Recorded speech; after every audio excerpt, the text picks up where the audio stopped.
You ever have that feeling? You know the one. You wake up early, you work all day, you do everything you're supposed to do, and you're still just broke. It's not because you're lazy, it's not because you're not smart, it's just exhausting. But what if that feeling, that constant struggle, isn't actually a personal failure? What if it's a feature of the very system we're all playing in? Let's get into it. Sooner or later, this is the question that bubbles up, right? Is there something wrong with me? Or is the game itself a little rigged? Well, for the next few minutes, let's just assume it's not you. Let's take a hard look at the system so you can stop blaming yourself for things that were never really in your control to begin with. All right, to really understand where we are now, we have to start with the one simple rule that pretty much all of us were taught from the time we were kids. This was the deal, wasn't it? Get a good education, find a steady job, put your head down, and things will just work out. And look, to be fair, that advice wasn't a lie. It just came from a totally different world, a world where a single income could actually support a family and your wages went up as you got better at your job. But see, that world changed. And here's the problem. The world changed, but the advice didn't.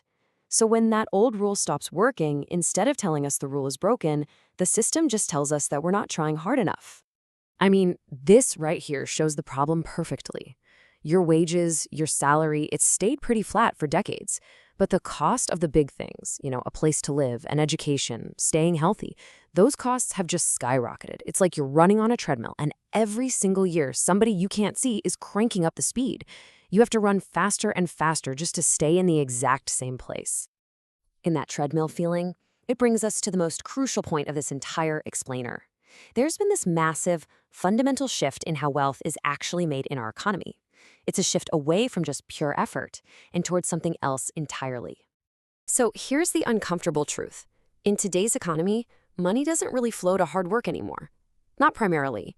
It flows to ownership. It flows to assets, to capital, to people and institutions that own things instead of just showing up to work for them. So what even is ownership? Well, it's basically anything that can make money for you even when you're not actively trading your time for it. Think about stocks that pay you dividends while you sleep, or a rental property that brings in income every month. It could be a business that runs without you having to be there every day, or even something creative like a book or a song that earns royalties. And this is the core difference, right here. When you sell your time at a job, your income is linear, and it's capped. There are only 24 hours in a day, right? But when you build ownership, your potential income is scalable. It can grow, it can compound over time, often without you even doing anything. It is a completely different game. Okay, so understanding this new economic reality is one thing, but dealing with the psychology of it, that's a whole other story.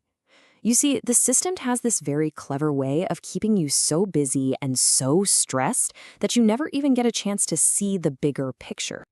Look at this list. These aren't luxuries you can just cut out of your budget if things get tight. These are the non-negotiable costs of modern life.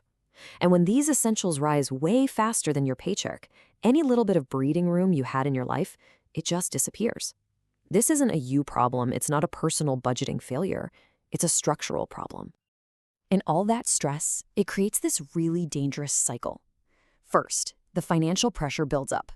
Then you turn that problem inward. You start thinking, this must be my fault. I'm not doing enough. That leads you straight to the hustle harder mentality, which, guess what? It leaves you with absolutely zero time or mental energy left to step back and question the system itself. It's a trap. Shame is a really useful tool to keep people on that hamster wheel.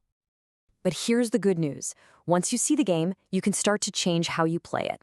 This isn't about giving up. Not at all. It's about shifting your entire perspective and starting to ask completely new questions. So instead of constantly asking yourself, how can I work more hours? How can I get a side hustle? The new question becomes, how can I slowly, even in a very, very small way, begin to own something? It's a huge shift from focusing on pure effort to focusing on building a little bit of leverage. And honestly, this might be the most powerful shift of all. That nagging thought in the back of your head that says, I'm lazy or I'm just bad with money, it transforms into the realization that, oh, I'm not broken, I'm just playing a different game with an old set of rules. Now, this doesn't magically solve everything, of course not. But what it does do is it replaces shame with clarity. And clarity, that's the first step to making a real plan. This quote just sums it all up perfectly. If you feel lost and broke even though you know you're working your tail off, it's not because there's something wrong with you. It's because the economic map of the world changed and nobody bothered to give you the new one. Look, understanding this system isn't going to fix it overnight, but what it does do is give you your power back. It lets you stop fighting against yourself and start making strategic moves in the world as it actually is, not as we were told it was. It lets you finally see the real map. So the only question left is, where do you want to go first?